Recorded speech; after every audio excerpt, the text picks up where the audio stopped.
जय हिंद एवरीवन। आप सबका आपके यूट्यूब चैनल राष्ट्र सेवा पे स्वागत है। अप्रैल 15 तक के हम करंट अफेयर्स कर चुके हैं। आज हम सेकेंड हाफ 16 टू 30 अप्रैल के करंट अफेयर्स करेंगे। एंड ये सारे करंट अफेयर्स न्यूज़पेपर या फिर गवर्नमेंट की वेबसाइट से इनको लिया गया है। गवर्नमेंट की अगर मैं वेबसाइट की बात करूं तो पीआईबी से ये सारे करंट अफेयर्स लिए गए हैं। प्लस जो भी मुझे न्यूज़पेपर में इंपॉर्टेंट लगा, जो हमारे स्टैटिक पार्ट से कहीं ना कहीं कनेक्ट हो सकता है, वो चीजें हम डिस्कस इसमें कर रहे हैं। एक अनाउंसमेंट है, एफकैट के आप सबको पता है नोटिफिकेशन आउट हो चुकी है एंड एग्जाम इस बार थोड़ा सा प्रीपोन्ड हो गया है। 8th 9th 10th अराउंड इसी वीक में यहाँ पर एग्जाम है। तो जो भी बच्चे एफकैट के लिए इनरोल करना चाहते हैं तो वो राष्ट्रीय सेवा डिफेंस यहाँ पर इनरोल कर सकते हैं। Phone number is 6239847978। Online plus offline दोनों वेज में यहाँ पर आपके पास बैचेस अवेलेबल होंगे। जो बच्चे ऑनलाइन लेना चाहते हैं यहाँ पर कोचिंग, वो ऑनलाइन कर सकते हैं। जो बच्चे यहाँ पर ऑफलाइन, उनके लिए यहाँ पे सूटेबल है तो वो ऑफलाइन भी कोचिंग ले सकते हैं।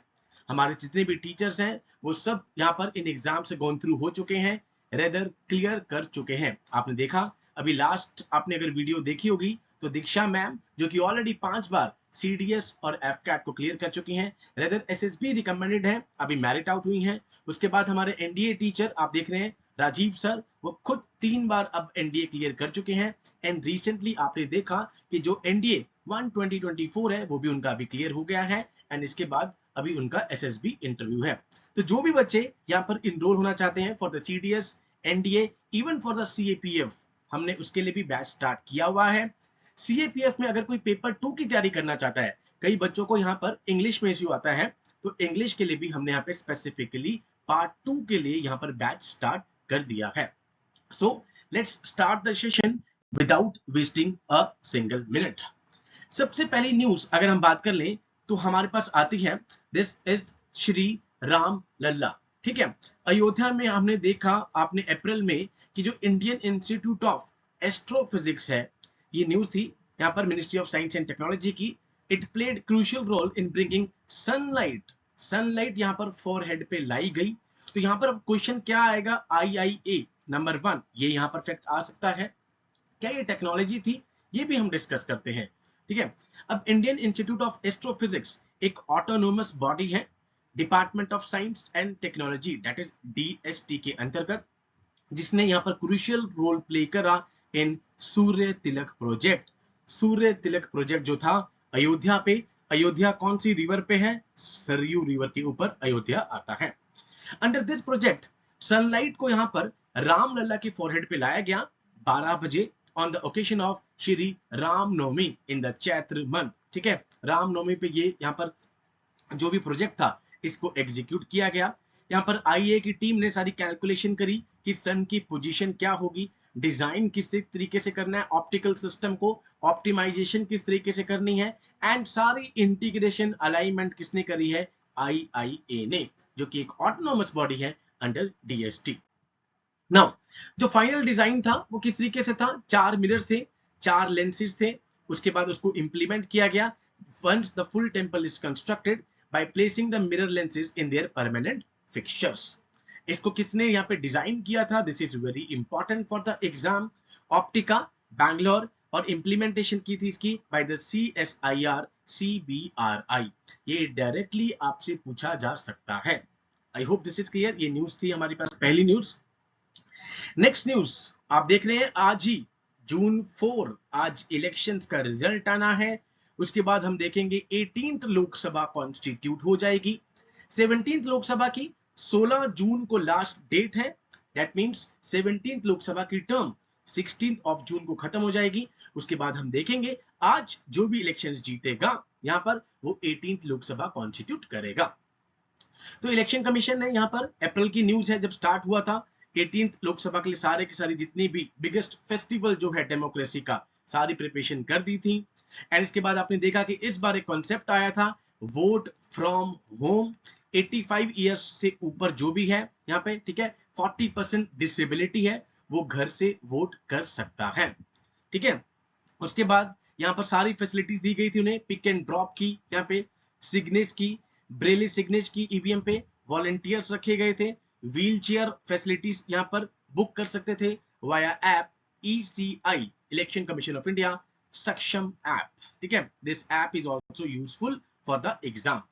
वर्क फॉर होम तो आपने सुना होगा, वोट फ्रॉम होम इस बार लाया गया था। ठीक है, 18th लोकसभा, ये आपको पता हो। अब नेक्स्ट, आपने देखा कि हीट वेव्स चल रही हैं अभी, ऑल्दो अभी तो कल हमने देखा कि थोड़ी सी बारिश हुई, डन, वो भी एक तरीके से ड्रिजल हुई, प्रॉपर अभी बारिश नहीं हुई है। ठीक है, तो हीट वेव्स की डेफिनेशन पूछी जा सकती है।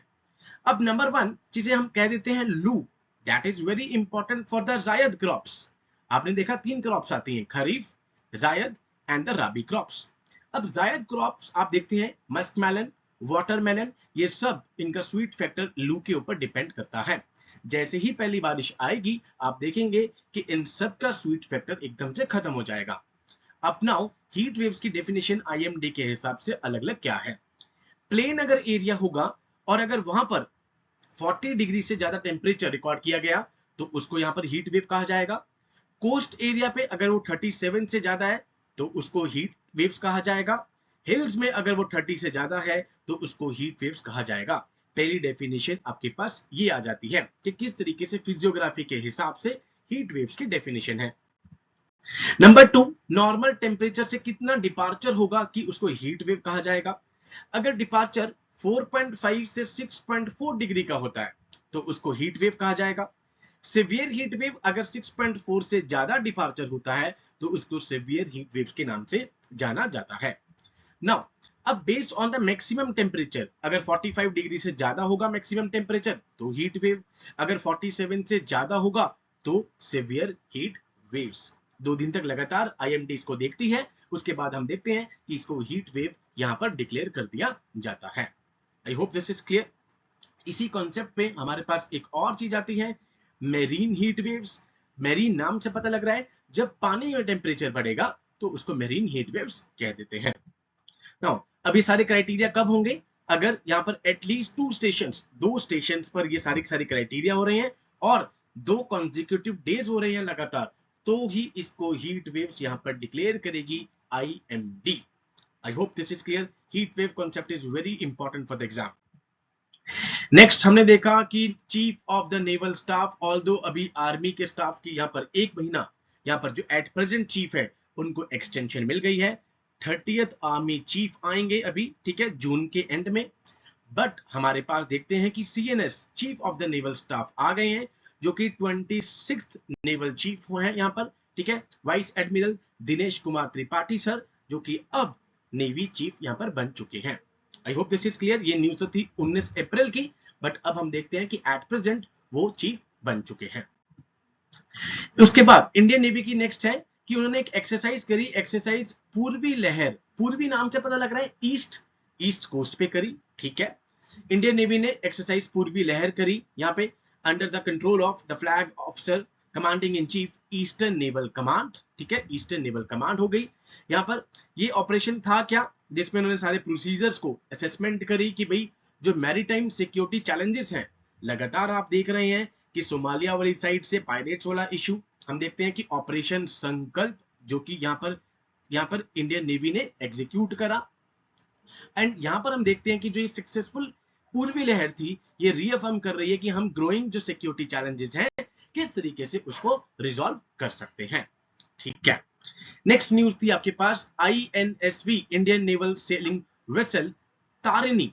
ठीक है, Tarini returns after historic trans oceanic expedition by Indian navy's women officers. अब वुमेन ऑफिसर डायरेक्ट आपसे कैट में पूछा जा सकता है कि जो ये तारिणी है ये अपने पोर्ट पे गोवा पे वापस आई एक्सपीडिशन 2 महीने का करके। अब ये किसके अंडर था यहाँ पे, ये बहुत इंपॉर्टेंट है। लेफ्टिनेंट कमांडर दिलना, लेफ्टिनेंट कमांडर रूपा, ये वुमेन ऑफिसर्स थे यहाँ पे। जो एक्सपीडिशन था अंडरटेकन हुआ in the double handed mode bye these 2 officers. एक ही हिस्टोरिक माइलस्टोन था। ठीक है, यहाँ पे फर्स्ट था from the India to accomplish such a feat. तो इंपॉर्टेंट INSV तारिणी एंड ये दोनों ऑफिसर्स के नाम इंपॉर्टेंट आपके पास हो जाते हैं। नेक्स्ट, डिफेंस सेक्रेटरी, ये न्यूज क्यों इंपॉर्टेंट थी कि वो SCO की डिफेंस मिनिस्टर्स की मीटिंग अटेंड करने गए इन द कजाकिस्तान। ठीक है, सेंट्रल एशियन कंट्री है, इंपॉर्टेंट है। यहां पर आपके लिए इंपॉर्टेंट क्या है, SCO के मेंबर्स SCO के members that is a truck का square and IIP done. Tajikistan, Russia, Uzbekistan, China, Kazakhstan, Kyrgyzstan, India, Pakistan और जो लेटेस्ट मेंबर लास्ट ईयर हमने देखा कि कौन बना था, ईरान आपके पास आ जाता है। I hope this is clear. Okay, now the defence secretary वहां पर गए थे बिकॉज इलेक्शंस चल रहे हैं, क्वाइट ऑब्वियस है। डिफेंस मिनिस्टर उस टाइम पर डिफेंस मिनिस्टर नहीं गए हैं। उसके बाद डिफेंस मिनिस्टर्स की ये मीटिंग थी फ्रेंड रिलेशंस की, so that bilateral defence cooperation बढ़ जाए। अब इन सब में वही बात हुई जो G20 की थी, one earth one family one future, जिसका रूट कहां पर है, वासुदेव कुटुंबकम महाउपनिषद, जहां से ये लिया गया है। उसके बाद इंडो पैसिफिक रीजन में के यहाँ पर जो कंसेप्ट प्रपोज किया है भारत ने, SAGAR security and growth for all in the region, उसके ऊपर यहाँ पे डिस्कशन होती है। नेक्स्ट यहाँ पर ICJ इंडियन कोस्ट गार्ड ने ऑलमोस्ट 86 केजी नारकोटिक्स पकड़ा, ठीक है, यहाँ पे जो कि 600 करोड़ का था, जिसमें क्रू मेंबर्स यहाँ पे 14 थे, पाकिस्तानी वेसल था। अब इस पूरे न्यूज में सर इंपॉर्टेंट क्या था, ये आपसे कोई भी नहीं पूछने वाला कि कितना था, कितने करोड़ का था, बट कौन सी शिप थी जिसने यहाँ पर ऑपरेशन किया, that is Rajratan. That is very important, जो एग्जाम में पूछी जा सकती है। राजरतन जहां पर इक्विप थी, ATS नारकोटिक्स ऑफिशियल, ये सारे थे। उसके बाद ये डिटेक्शन को यहाँ पे किया गया, तो यहाँ पे शिप का नाम आपके लिए इंपॉर्टेंट है। अब पारो स्टेटमेंट रिसेंटली आती है। पारो जो भूटान पे एयरपोर्ट का नाम भी है, that is the Paro one. Paro statement अगर डायरेक्टली आ जाए कि Paro statement is in news, is related to, तो टाइगर से रिलेटेड है। क्या है, एडिशनल फंड $1 बिलियन का 2034 तक यहाँ पे रेज करना है, सो दैट टाइगर कंजर्वेशन किया जाए। I hope this is clear. India में total 54 tiger reserves at present है, ठीक है। 55th प्रपोज्ड है बट ऑफिशियली अभी नहीं आया है। उसके बाद प्रोजेक्ट टाइगर 1973 आपको पता हो, एक स्टैट्यूटरी बॉडी है, national tiger conservation authority, that is a statutory body. अब टोटल 13 टाइगर रेंज कंट्रीज हैं, इंडिया, बांग्लादेश, भूटान, कैम्बोडिया, लाओ PDR, ठीक है, Malaysia, that is a people's democratic Republic, Myanmar, Nepal, Russia, Thailand, Vietnam, China and Indonesia, ठीक है। हमने project tiger 1973 में चलाया था, सो दैट कंजर्वेशन को हम यहाँ पर बढ़ा सके। आई होप दिस इज क्लियर, ठीक है। तो प्रोजेक्ट टाइगर, कितने टाइगर रिजर्व हैं, 54। स्टैट्यूटरी बॉडी जो ध्यान रख रही है, नेशनल टाइगर कंजर्वेशन अथॉरिटी। हमने लास्ट ईयर देखा कि प्रोजेक्ट टाइगर और प्रोजेक्ट एलिफेंट को एक साथ यहाँ पर मर्ज कर दिया गया था एक ही डिवीजन के अंतर्गत, तो ये डायरेक्टली आपसे पूछा जा सकता है। अभी कौन सा स्टेटस है, इंडेंजर स्टेटस है टाइगर का। IUCN की रेड लिस्ट होती है, लीस्ट कंसर्न, एक्सटिंक्ट, वल्नरेबल, तो इंडेंजर्ड आ रहा है। वाइल्ड लाइफ एक्ट के अंदर शेड्यूल 1 में आता है। उसके बाद साइट्स जो है उसमें ये अपेंडिक्स 1 में आता है। ये डायरेक्टली आपसे पूछा जा सकता है कि प्रोटेक्टेड स्टेटस क्या है इसका। नेक्स्ट, अभी उज्बेकिस्तान में, उज्बेकिस्तान जो कि डबल लैंड लॉक्ड कंट्री है, पूरे वर्ल्ड में 2 ही कंट्री हैं, नंबर 1 लिechtenstein जो कि यूरोप में है, सेकेंड इज उज्बेकिस्तान जो डबल लैंडलॉक्ड है। डबल लैंडलॉक्ड मतलब इस कंट्री के सराउंडिंग जो कंट्रीज हैं वो अपने आप में लैंडलॉक्ड है, ठीक है। एक्सरसाइज अभी दस्तलिक, जिसका मतलब है फ्रेंडशिप, ठीक है, इंडियन आर्मी और उज्बेकिस्तान आर्मी के बीच में है, ये आपको पता हो। एनुअल होती है, दैट मींस एक बार हो रही है। पहला एडिशन 2019 में हुआ, लास्ट एडिशन पिथौरागढ़ में हुआ था, दैट मींस इस बार उज्बेकिस्तान में हो रहा है, तरमेज में हो रहा है। बस इतना आपको पता हो एक्सरसाइज से रिलेटेड। अभी हम जुलाई में दोबारा से, जनवरी टू जुलाई की जितनी भी इंपॉर्टेंट एक्सरसाइज है दोबारा डिस्कस कर लेंगे। अभी 10 लीग न्यूज में चल रहा है, अभी शक्ति इंडिया और फ्रांस की वो न्यूज में चल रही है, अभी तरकेश इंडिया और USA की स्पेशल फोर्सेस के बीच में है, वो भी न्यूज में चल रहा है। इंडियन नेवी ने ऑलमोस्ट 940 केजी ड्रग्स पकड़े अरेबियन सी में in first interdiction of CMF member. Now important here is, पहले तो इंडियन नेवी की कौन सी शिप थी जिसकी हेल्प से पकड़े गए, INS तलवार। नंबर 1 क्वेश्चन यहां पर ये बनता है। डन। नंबर 2 क्वेश्चन बनता है कि भाई ये CMF है क्या, ठीक है, वेरी इंपॉर्टेंट, CMF है क्या वो डिस्कस करते हैं। CMF एक मल्टीनेशनल मैरीटाइम पार्टनरशिप है जो इंटरनेशनल रूल्स बेस्ड ऑर्डर को अपहोल्ड कर रहा है, सो दैट वो security, prosperity, stability, international waters में यहाँ पर क्या कर सके, यहाँ पे प्रमोट कर सके।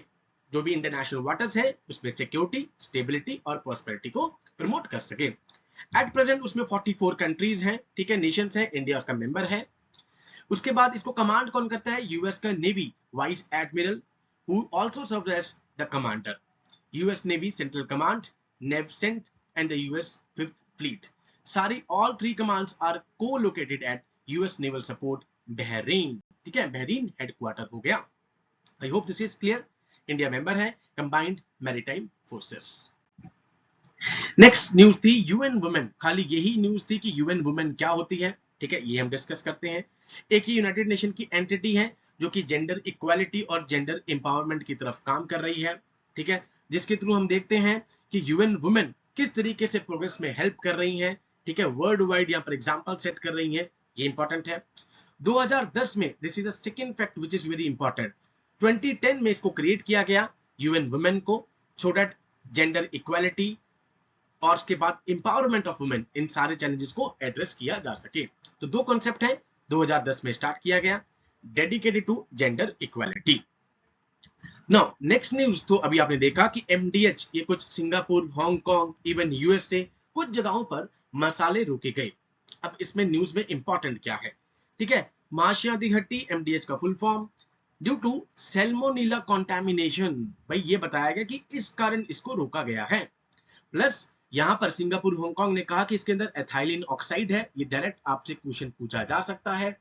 जैसे अभी आपने इलेक्शंस में देखा, आपकी इंक लगी होगी, इंडेलिबल इंक, जिसमें सिल्वर नाइट्रेट होता है। जितना सिल्वर नाइट्रेट अच्छा होगा उतनी इंक अच्छी होगी। तो एथाइलिन ऑक्साइड को ग्रुप 1 में रखा गया है।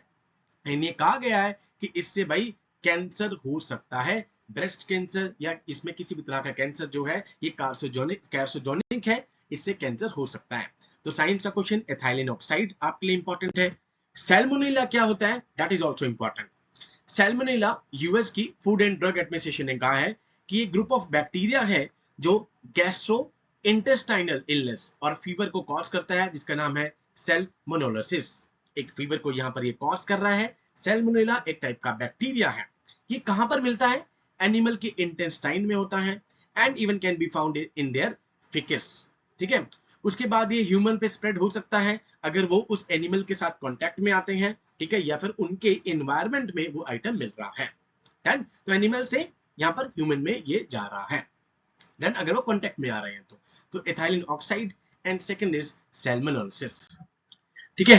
तो ये कुछ हमारे करंट अफेयर्स थे 16 से 30 अप्रैल तक के। PIB, times of India, the Hindu, economics times, various जगह से ये सोर्सेस लिए गए हैं। अब हमारे मई के करंट अफेयर्स यहाँ पे बचे हुए हैं।